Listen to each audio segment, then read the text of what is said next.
Welcome back to Following Noadon, a Stormlight podcast.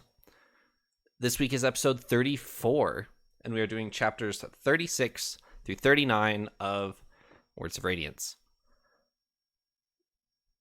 We have finally made it, gentlemen. There is one of the loudest critiques of The Way of Kings and the first half of Words of Radiance is Shallan has a completely different story than everybody else. But she is finally here. She's finally at the Shattered Plains, and she talks to Adolin, she talks to Kaladin, she talks to Dalinar. We get some good conversations to start part 3 of Words of Radiance. Paul, how are you feeling about starting with part 3 here? A bit relieved. Very happy. So these were all Shallan chapters, but it didn't feel like they were Shallan chapters on their own because everyone was in it. Sure. So, very cool. Okay, Eliot?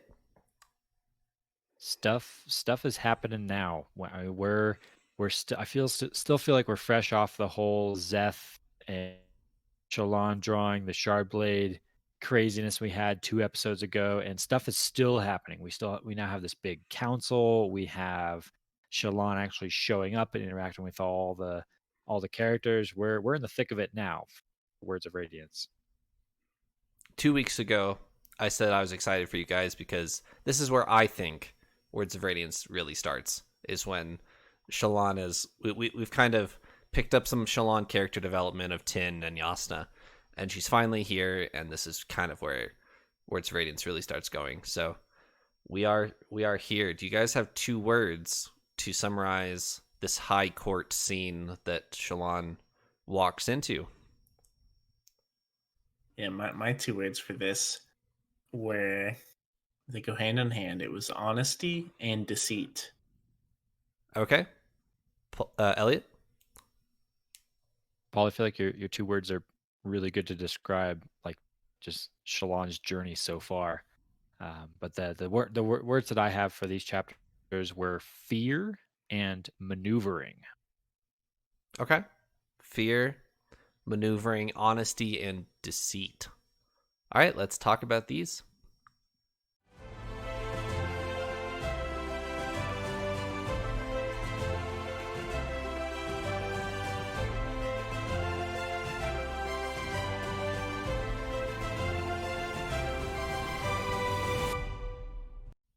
Let's talk about deceit and honesty. And first, Paul,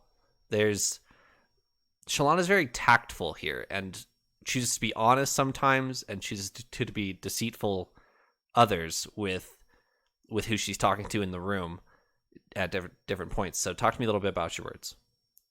Yeah, so I actually thought about only having 1 word, and that being honesty. I feel like Shallan in a lot of this was forced to be honest. There's really no way out of it for her to be dishonest, which I was very glad for, because a lot of her story has been kind of weaving together a bunch of stories and fronts and facades to get by.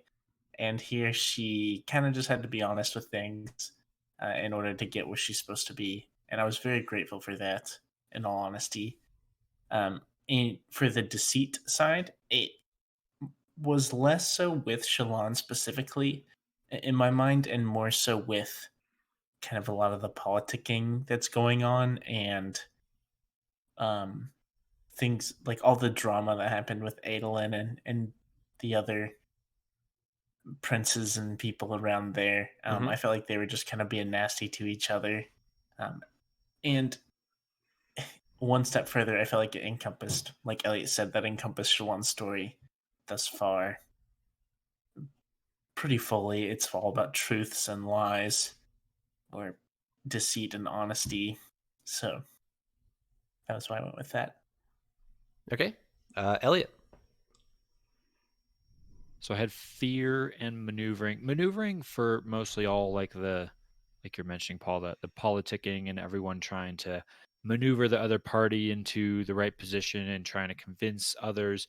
Shallan has to do a lot of maneuvering, or she decides to do a lot of maneuvering. She could have played this pretty straightforward. She didn't even need to, barge in kind of in the moment she does. She could have bided her time and just kind of approached Dalinar quietly, but she decides to jump right into kind of the politics of it all, and ends up kind of aligning herself with this other high prince. What's his name again? Sebarial. Sebarial, that guy. In a pretty big maneuver to try and kind of help and play out the way that she wants it to. So a lot of maneuvering here. And then I had fear just because partly for the Shallan flashback chapter, which is all about fear, all about how everyone is so afraid of High Lord, Bright Lord Davar, that he has stranglehold on his whole estate. But then the rest of the Shallan has to overcome some fears here. She has to jump in and be confident and unafraid, steps into this new role that she's in. But then also the rest of the high princes, they're all acting kind of out of fear here. They're so terrified of the assassin Szeth that's come, that they're not really thinking about the greater good here, and they're really just kind of trying to protect themselves, or at least a bunch of them. So lots of fear, lots of maneuvering. Kind of to counterbalance or to counterpoint to your fear, Szeth attacked last night, and both Elhokar and Dalinar and Adolin are all at this meeting with all the other high princes, as if carry on as usual. I don't know how you would act otherwise, but they're all still fairly confident, fairly going on with as business as usual, even after they saw Adolin get stuck to the ceiling the night before. They even talk about this. I'm trying to. I don't remember if it was in the part where we had Adolin for a little bit, but they even thought, like, is this dangerous for us to have all the high princes in one place? Could Szeth come and wipe us all out right here? But oh no, there's so many shard bearers here that we're safe, right? We're safe in numbers. But then I think they even think about this, and I remember it too, the scene we got back in Way of Kings with Szeth taking out the king of Yakaved, and how that was a similar scenario where he had all these soldiers and other shard bearers to protect him. And Szeth can take on a lot. And so I think it is pretty dangerous actually for them to be meeting like this and having everyone in one place. Szeth could show up and wipe pretty much all of them out in one go if he wanted to, I think. Dalinar at this point knows that Szeth is after him. Is it irresponsible for Dalinar to be here? It's a good question.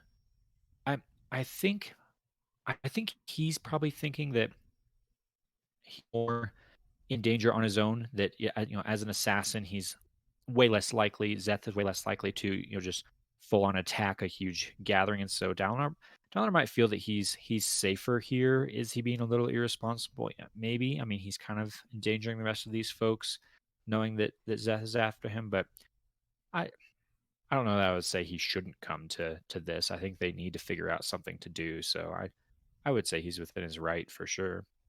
Sure. And weighing the risk versus the reward, if he can get all of the high princes to start working together by showing up to this meeting, then isn't it his responsibility to be here?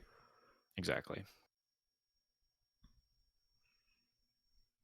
Let's talk about walking into this meeting from Shallan's perspective, because that's the majority of chapter 36 is her approaching this meeting. She has her deserter soldiers, and she's walking into the war camp, and she's concerned that they're going to get arrested.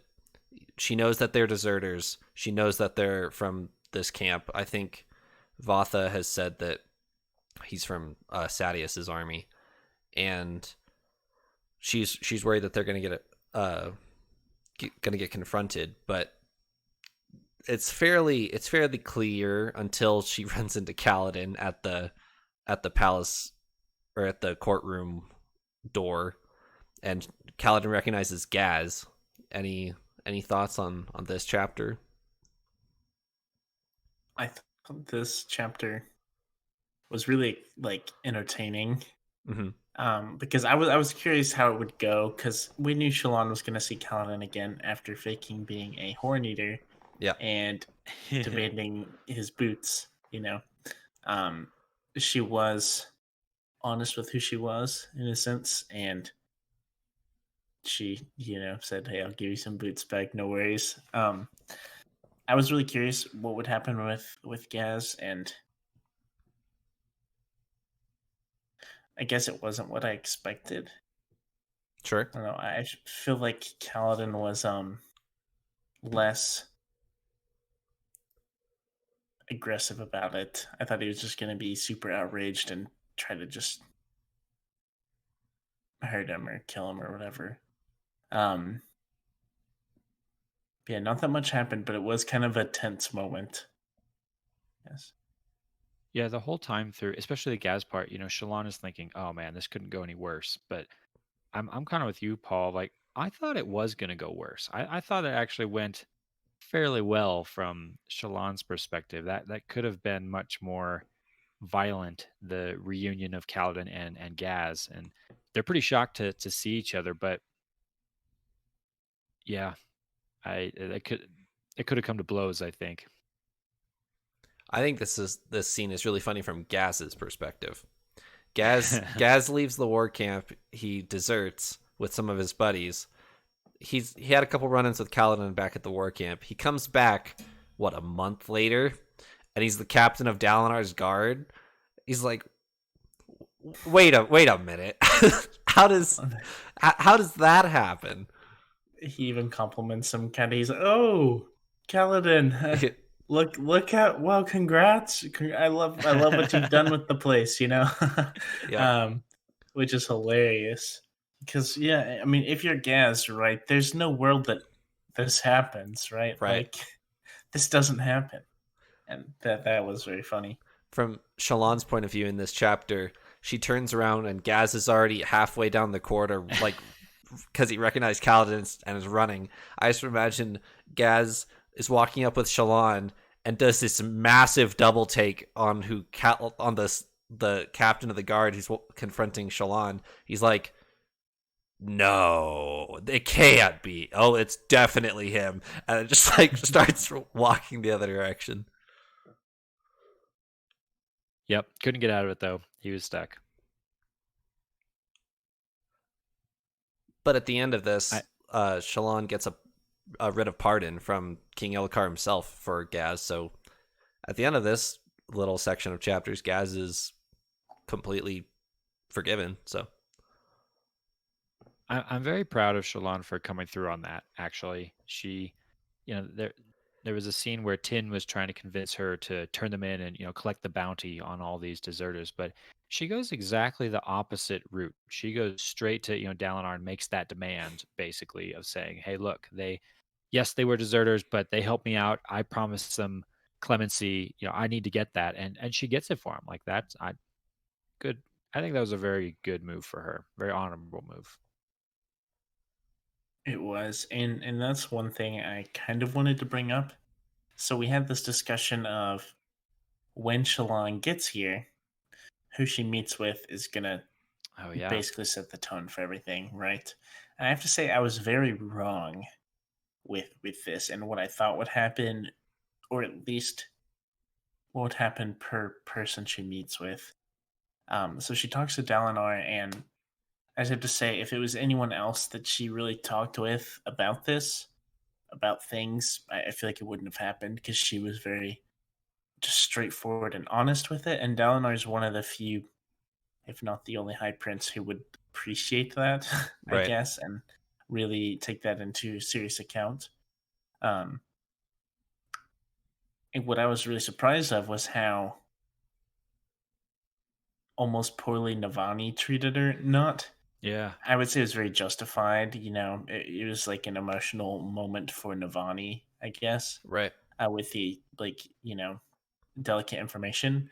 But just thinking of the characters in the Shattered Plains, I thought if Shallan goes up and meets Navani first, she would probably be the most, I guess, welcoming or open to Shallan in general, and Right. that was not the case. And so that was just something that was very different from what I thought would happen.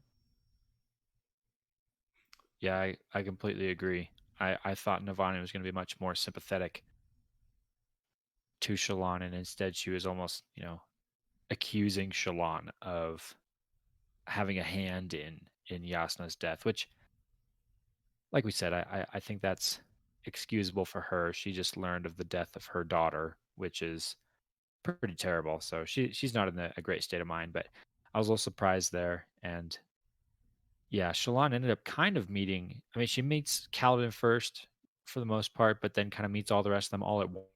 So that probably helps her.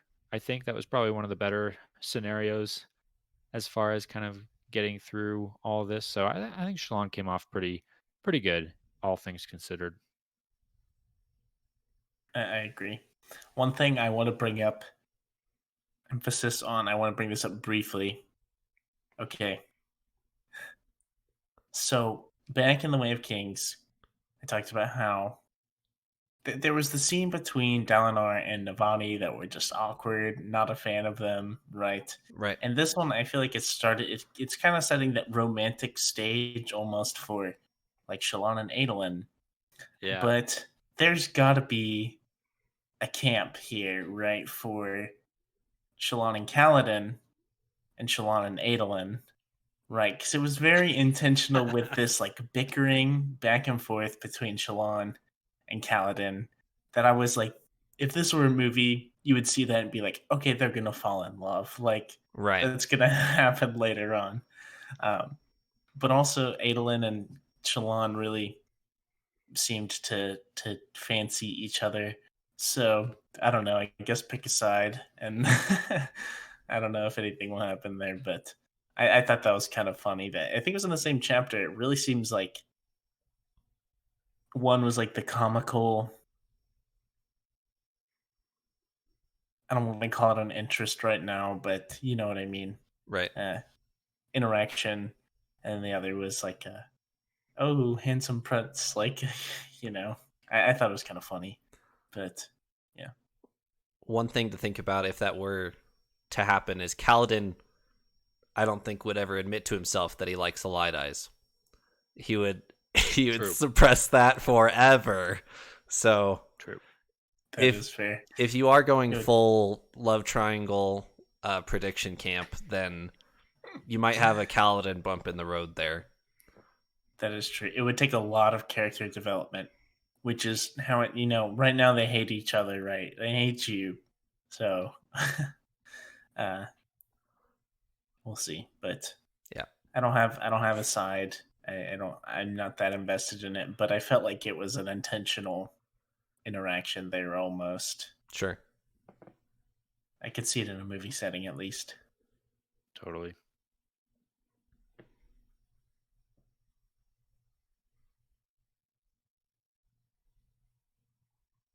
We want to talk about Adolin in this. Adolin has a point of view for, I think, half a chapter here before Shallan walks in. And Adolin gets another duel, but it's not with who he wanted.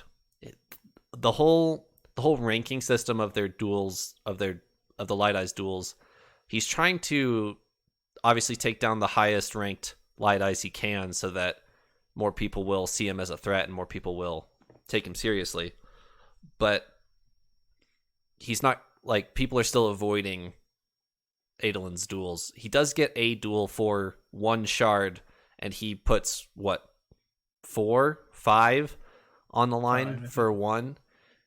And he just mentions to himself afterwards, like, what did I just agree to? That's a terrible deal. But he does get a duel, so. I'm to think of dueling as the like Alethi version of like fantasy football, where everyone's like tracking stats on their favorite duelist, and they have to work their way up the brackets, and they have their performance index and all this stuff. And it seems like a big thing. I mean, it's probably a big thing amongst Alethi college kids. That's fair. The shard plate crack average for your duel, how many shard plate hits you get per duel? Exactly. But yeah, I noticed that it seems like Adolin's tactics for getting duels seems to not be working super well. He's been trying a couple different things to try and get people to come after him, and his latest one was win but look like I'm losing, so that other people will think, "Oh, I can take him down. I'll duel him." Scenario when he goes after this one particular guy that backfires. The guy that he's trying to get a duel with is like, "Well, you just barely won your last duel. You're not even worth me." Kind of the opposite reaction that Adolin was hoping for. So Right. Adolin's been struggling, but he does have another duel. He at least is able to line up another version or another go to try and grab another shard. And then Shallan walks in, and His head turns. yep, he notices. I think the conversation between him and Amaram is really funny. That we know as a reader who Amaram is. Adolin doesn't, and so Adolin's having this conversation back and forth with Amaram about Sadeas and about Dalinar, and then he just stops and his mouth just gapes and he's like, "Who is that?" And Shallan like walks right past him to Dalinar, and he's like, and then Amaran makes fun of him for it. I think it's a really funny dialogue there.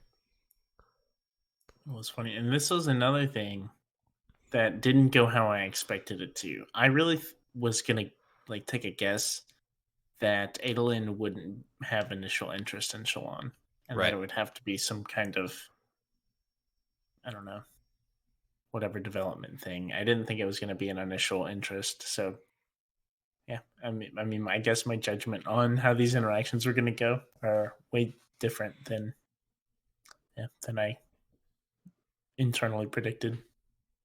My question, I think, for Adolin and Shallan is, can Adolin stick with it? Because Adolin's all about, whatever's new, right? He's always moving from one girl to the next. It's almost like he gets bored of his relationships and he needs something new and exciting. So right now, Shallan is like the newest, most exciting thing is town. She's super exotic and different than all the other Alethi women, and so he's drawn to her because of that. Will that keep his interest? Is the Right. bigger question for me. Is he gonna actually fall in love, if you will, with who Shallan is, or is this strictly gonna be she's the bright shiny new toy for a few weeks and then he's moving on? Shallan has way more stakes in this relationship than Adolin does. Adolin Oh yeah. doesn't really care unless he has emotions for it. Shallan needs this to work, bar none. For her family, for her mission at the Shattered Plains, she needs financial support from House Colin, and the best way to do that is getting this to work out with Adolin. And she comes right out and says exactly that to Dalinar, which was pretty surprising for me. Paul, your words for this episode were what? On right? I was honestly pretty surprised when Shallan decided to go for honesty and when she decided to go for deceit, because she goes for like the honesty route when she's talking to Dalinar and basically says, "Yeah, I need this to help my family," basically. But I felt like she was selling her short there. I mean, she kind of backs up with like, I, I don't have nothing to offer. I was the ward of Yasna Colin, who no one else has been able to achieve. That's worth something. But I was thinking too, she has a lot of information that Dalinar needs, and I think she's not quite ready to share that yet. I think she wants to bide her time, but she has a lot. She has information on the Parshendi and their ties to Voidbringer and whatnot. All of that's going to become really valuable to Dalinar pretty soon here. And so she does have things that she can offer Dalinar. I think she's just maybe not ready to share them, or they maybe haven't quite realized how relevant or important those are yet. So I think Shallan sold herself a little bit short there by going the 100% honesty route, but it worked with Dalinar, I think. This is one thing that I thought about a little bit, and because like Trevor said, this is kind of non-negotiable for Shallan. It is this or nothing. And she leads with that, and I bet if that was like kind of declined or pushed off or she's kind of sent out, I bet she would have kind of taken that a step further, then maybe a step further, and things like that. And I don't know if that was intentional. If so, that would be kind of impressive of Shallan, or if that was just an honesty, like Yeah. this is the real root of things here. But yeah, it felt like she withholded information that she could have given, but she didn't just like spill everything right then and there. Even though it was kind of the deepest, it was like the bottom layer of things. She didn't like overshare or go through everything right there. Right. And then she kind of goes the Hail Mary play.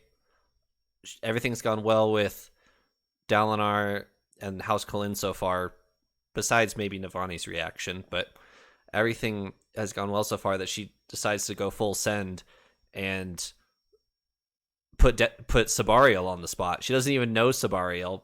She has notes from Yasna about Sebarial, and she says, yeah, this might work. And then in front of everybody, she says, yeah, Sebarial promised me I could stay at his place with a weekly salary. And Sebarial's like, I did what? I did what? Yeah, I did that. And yeah, so, and that works out for her too. So it works out for her in that she pulls it off, and I'll definitely give her credit there. She takes a pretty big gamble. She plays it well, though. She reads the room pretty well. She understands, okay, this is who this is. These are the different players. She learns quite a bit. She realizes about halfway through that Yasna's notes are a bit outdated. She's realizing that some people are on actually different sides than maybe she thought they were. She kind of gets a feel for the landscape, for where everyone's at, and then she makes her moves. So I think all of that was pretty smart. I can see why she picks Sebarial. I think she's trying to stay out of it as much as she can. She wants freedom, right? She's got this mission that she's going to try and accomplish to continue Yasna's quest. She also has, I remembered back to, she's got a meeting set up with the Ghost Bloods, yep, right? With that span read, she set up a meeting with them, and so kind of continue that line of kind of subterfuge or con, if you will. She's going to need to have some freedom and ability to move about unseen if she wants to keep that going. So all of that plays in well with kind of picking Sebarial, but that dude does not seem like someone I would want to trust with, my Hail Mary pass, like you were right. saying. That was quite the call, and it seems to work out so far, but he kind of a Sadius type of guy where he's not going to back you up if it's not going to help him out. So hopefully this doesn't come back to bite Shallan later. Is it towards the end of chapter 38 where Shallan tells him, "Oh, you just made a really beneficial arrangement," and then she thinks to herself, "I have no idea what that is. I'll have to figure that out." But she's really good at this front of, "Oh, you're the one that's benefiting from this, not me. I haven't told you how yet, but we'll get there. Once I think of it, I'll tell you."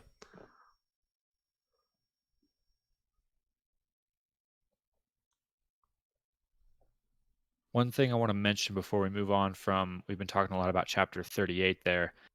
Something that happens, or something they bring up actually in chapter 38, our characters realized it before I did, that I didn't even think about, and that's the fact that Szeth's timing here of showing up was actually really unfortunate in all of this negotiation with the Parshendi, because Dalinar and Elokar, the rest of them, they talk about how the last time Szeth showed up and killed Gavilar, it was right after a peace treaty was signed, like the night after a peace treaty was signed with the Parshendi. Well, a messenger from the Parshendi just showed up asking for peace talks, and Szeth shows up and tries to assassinate someone.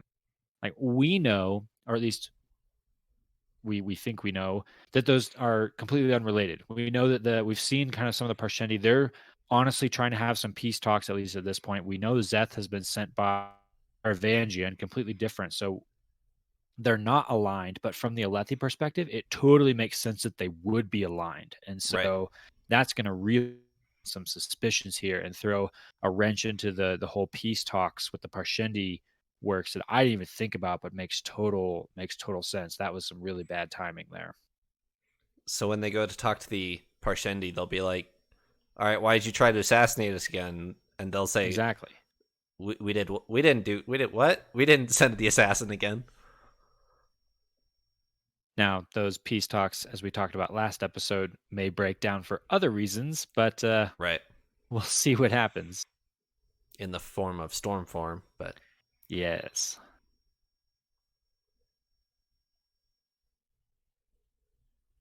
I do have to say before we move on that it's almost like, as one thing kind of settles, the rest of the background is kind of unsettling. As I feel like as we thought there might be a resolution around the corner for the Parshendi and the Shattered Plains. That is, we haven't seen it bite yet, but it's definitely not going to be smooth, I would guess. Whereas I feel like the Shallan stuff, it's kind of evening out. I mean, there's a whole lot of bumpy road things going on, but nothing majorly bad is really happening there. With Shallan, at least. I feel like she's going to be able to talk to Dalinar and kind of get things sorted out. There's obviously a lot of room for that to go south, but I feel like that's kind of evening out. But the rest with the Parshendi is kind of, we're tuning that out. We're not thinking about it right now, but I feel like it cannot go well given the circumstances. whenever this is kind of off topic, but whenever I think of Sebarial as a character, I think of John Rhys Davies and his portrayal of Gimli in The Lord of the Rings, where he's kind of just in the middle of this Council of Elrond, if you will, and he's just watching the show. He's there for the ride, if you will. He's looking for the closest beer. They don't have beer on Roshar, they have their wine, but he's like, he'll burp in public. He doesn't care. And I don't know. That's just what I think of the Gimli character of the council. Yeah, he's kind of not paying too much attention. People are like, "What do you think about this?" And he's like, "Yeah, sure." Like, Right. yeah. Anything just go ahead. And just going, full on like heckling. He's like the peanut gallery too, just kind of making fun of everything that everyone says, not actually contributing anything of use. Whenever they ask him to chip in, he's like, whatever makes this meeting go by faster and lets me get to the feast faster, I want that. Yep. Some good comic relief, but again, not the guy I would really want to hang my hopes on for my master political Shallan does. So we'll see how it works out. From a rereader perspective, I'm trying to figure out how much credibility Shallan's story has. Where she shows up and she says, "Yeah, I'm Yasna's ward. Oh, by the way, Yasna's dead, so she can't confirm that. I'm conveniently engaged to be married to your son, so let me in your family and set me up in Sebarial's princedom, please." Like, how much credibility does she have here? She has the span read, right? That gets her in the door. And so there's that. Does she have anything else? Does she still have the trunk of Yasna's books and things like that? Yes, she does. That's what I thought of, was like the things of Yasna's that she has. And the things she knows about Yasna, like fairly, I guess, personal things like that. Is more than just like a coincidence, or someone who may know a bit about her would know. And they also knew she had a ward, right? They did know, like, the family knew. I feel like there's enough pieces you can put together, but you're right. It is not easy to just be like, hey, you also said I'm betrothed to Adolin. They're not just gonna be like, okay, yeah, sure, like go, yeah, you know. Which, I mean, Kaladin calls her out for it, right? In their big showdown outside of the council room, Kaladin says outright, "You're not actually his betrothed. You're just taking advantage of this situation. I'm not going to let you. I'm not." And then that kind of spirals into their insult battle that they have. But Kaladin definitely feels that way. Of you don't have enough evidence to convince me, but she probably has enough. She probably can, recount enough conversations between Yasna and Navani to probably at least convince Navani, I would think. And I actually just thought about this for the first time. Back in The Way of Kings, Navani and Dalinar have a copy of Shallan's sketch of Oh yeah. what Yasna describes as a void bringer, but it looks like a chasm fiend. And it was a short conversation between Yasna and Dalinar, but that's Shallan's writing. That's Shallan's pictures. So maybe there's some credibility there. Yeah, they could ask her to duplicate that or reproduce that or something like that, and that could maybe be some more proof if they really push came to shove. Right.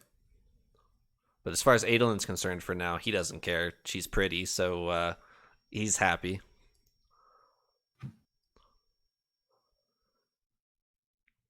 Pushing on to chapter 39.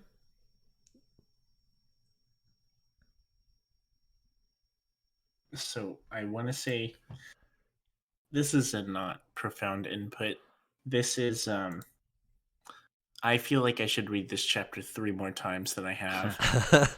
um I feel like there's a lot more in this potentially than I picked up. This is our flashback Shallan chapter, which I guess we hadn't had one in a while, at least till some time in part 2. And a lot of stuff happens. Someone comes into the scene here at this feast, right? Yep. With her whole family, the king of her dad and Yakoved, and a man comes into the scene with one light eye and one dark eye, and everything gets all weird up in there. I'm curious to hear Elliot's thoughts on this about what's going on. I mean, I didn't really know what was going on. We know that there's a whole lot of family drama and all the kids leave and everything. Like, I actually feel like I just did not put the pieces together well enough, and I should read this more times because it's very important. I didn't actually take too much out of this chapter. The biggest thing I got out of this was just that everyone is so terrified of Bright Lord Davar, and that's why he's able to kind of rule his little fiefdom the way he does. You've got this scene where, yeah, the son of the Bright Lord that's above the Davar family shows up and says, "Hey, there's been some accusations that you killed your wife, and that's not cool. So we're gonna take you down." But they can't actually take him out of power.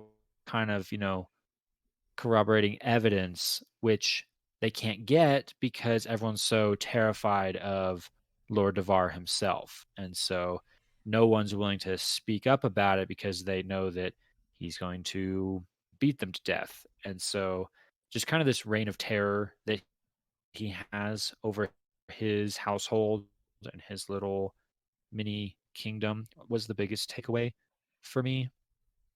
I think the only bit of note that I felt had a lot of implication elsewhere was something that Shallan actually says.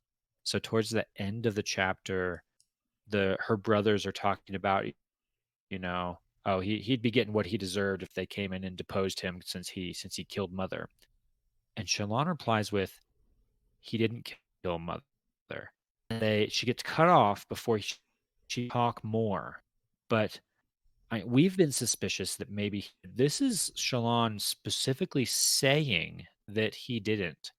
And so I think Shallan even herself questions herself in that moment, like but so this doesn't provide any necessarily evidence for me, but I was of the belief before this, based on our previous flashbacks, that he actually did kill at least the lover, if not the mother. So I don't know. This is now some new evidence, I think, in putting that picture together. Shallan has memory issues, but as has been True. well established. So, but you're right. She's very definitive of no, father didn't kill mother, and then her mind goes blank. So her memory might be coming back. She might be making things up. We don't like. She might be replacing it with false memories just to cover up what has scarred her there. We don't know, but I wouldn't take Shallan as a reliable narrator, if you will.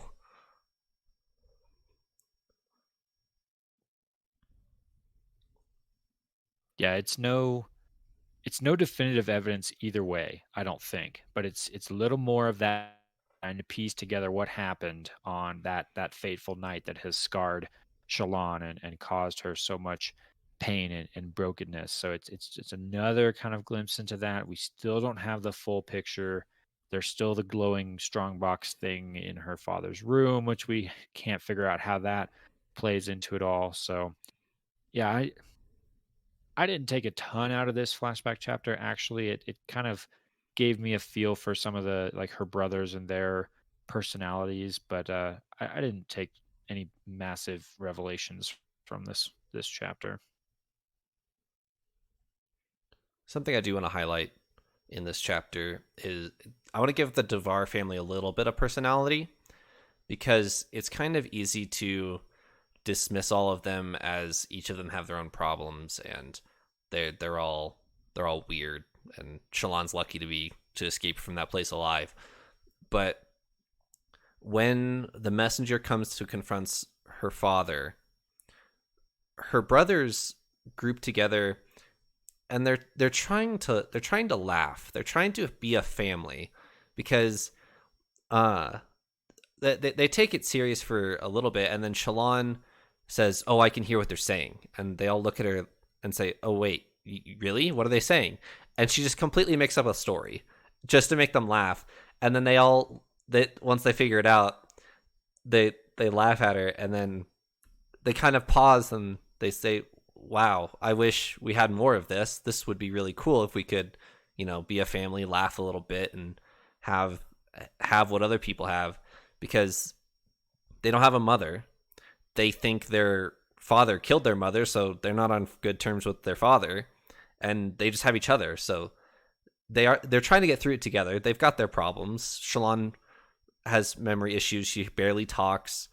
Balat has crab issues, and they there's some gambling, there's some arson going on, but they really are trying to get along as a family and get through it together. So that's what I picked up on my read through of this, is they really are trying to cope, if you will. They stuck in a pretty terrible situation, for sure. And yeah, I did get some of that you're talking about, Trevor. They're just trying to bond together and get through this, right? They're just trying to do what they can in a pretty rotten situation they've been stuck in. For sure. I am really glad that you brought that up, Trevor, because it is very easy to discount the Davar family as crazy, kind of psycho. Right. Kind of just leave them be, and things like that. But, especially from what we've seen of the kids, there's a lot of at least hope or desire for things to improve. Slightly taking a step back to what Eliot was saying or briefly discussing, I guess the question, did the dad kill the mom, or, how did the mom die? I automatically want to assume the opposite, and that almost maybe the dad is like behind the scenes some sort of hero, or at least at the minimum didn't kill the mom, um, and is innocent there. But there are, he could be super upset in the way he is because it was a tragedy and he can't talk. There's lots of stuff that could be going on there. Um, so my gut feeling wants to say that the dad is better than he seems. He seems horrible, and just uses fear as a weapon with everything and stuff. But I guess I have a little hope that that's not truly the case, for him. But one other thing I wanted to ask is, do you think this person with the different colored eyes is significant or not? Because I feel like it kind of defies the logic we know of the world. Um, I don't know if there's any kind of thing like with maybe a light eyes and dark eyes like parents, if that's possible, like if anything like that's possible, or if this is just if this person's really special. I don't know what y'all think, um, or not. I'll Yeah, I can chime in. I'll tell you what I think or what I thought as I was reading. Tell us how we're all wrong and it doesn't matter. But the when we first got that description, I did kind of key into that as like, oh wow, is this guy some kind of crazy anomaly that's a bridge between light eyes and dark eyes? And yeah, this is some third class of people. Do they think he's a light eyes? Do they treat him as a dark eyes? Like how does he fit in the whole scenario? And I thought he might be fairly important, but then as I kept reading the description, I on probably not nearly as important. He's described as the bastard son of High Prince Valem. So I kind of just took that he is probably the son of a light eyes high prince who had an out of wedlock affair with a dark eyes woman. And this was the result, was you got this dude with the one light eye and the one dark eye, kind of that mixed blood thing, which yeah, maybe has some implications of like where does he fall in kind of their caste or system that they have with the different nons and dons and all that. Right. But ultimately I kind of convinced myself that I felt like this was not necessarily important and this was just kind of the mixing of those two hierarchies, but maybe there is more there. I don't know. That's fair. I think if there is more, we definitely don't know that now, and Sure. Yeah. that could definitely turn into something. But it seems like Brandon Sanderson likes to kind of drop things in casually, and then Very, maybe very later true. on, that could be something important. Yeah, but right now, yeah, I guess it's safe to say it's not a big deal.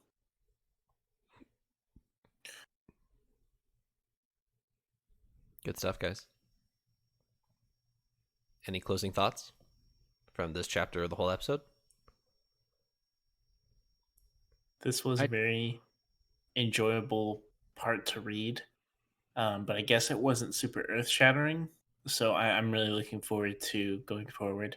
I mean, it's the start of a part, so I was kind of expecting it. Um, but yeah, it was great. I really enjoyed these chapters.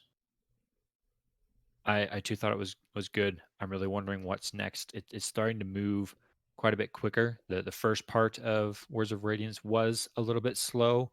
It did kind of some of the chapters dragged a little bit as we were just kind of getting some descriptions of stuff, but now things are starting to move. My reading feels like it's going a lot faster because I'm eager to figure out what's on the next page. I did want to go back and touch on one thing really, really quickly. At the beginning of chapter 36, the start of all these chapters, Shallan is, trying to set herself and her perspective for going into all the stuff that we just talked about. She's arriving. She's trying to decide, who am I going to be going into this? And I noticed that she is kind of approaching it as it's like she's trying to become a balance of. She mentions three people. She mentions Yasna, she mentions Tin, and she mentions Helloran, her her older brother, who is kind of mysterious. We don't really know about, but she notes kind of like a trait of each of them too. She wants to be Yasna's determination, but Tin's confidence, but then also Helloran's like righteousness or kind of goodness. And I don't know that she's arrived at maybe the balance of the three of those, but that seems to be her goal, is to kind of take those different bits of these people who have been so influential in her life, and who probably all three of them are dead. Well, we know Tin is dead for sure. Yasna is 99% dead, and Halloran is 92% dead.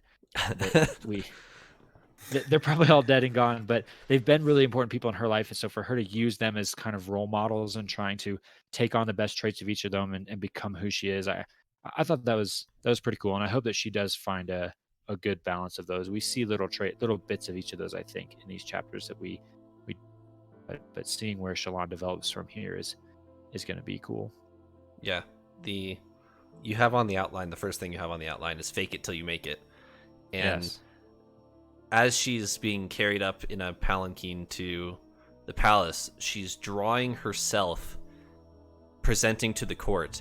And in the next chapter, that is who she is. She is able to pull confidence, pull a character, if you will, onto herself, like she's done for Bluth, what she might be doing for Gaz, what she did for Yalb. And so it works on herself. So if she can pull inspiration from these other people and who she sees herself as, then at what point are you making it and not faking it anymore, you know? Exactly. And I think this is maybe her first kind of step in the making it half of that. You know, on the Dire plane, she was kind of faking it. She was maybe using some of her illumination power, or just kind of going with it and trying to con these people into doing what she is. Now she's actually learned some of those leadership abilities. She's actually learned that confidence, and now she's just wielding the skills that she had, that she's was faking it originally, but now she's got it. Now she's learned those skills, and now she's using them. And so is it a lie anymore for her to be who she is? Well, not made it her reality. So it's cool to see that. I'm really actually looking forward to, probably at the very end of this book, looking back and kind of dissecting journey here, because it's been fascinating already, and it's going to get more fascinating, I think, depending on where she goes from here. So I'm looking forward to looking back at all of this journey that she's been on, because it's an interesting one. In order to look back, we have to go forward, so we can meet again next week. Thanks for joining me, Elliot and Paul. See you later. Farewell.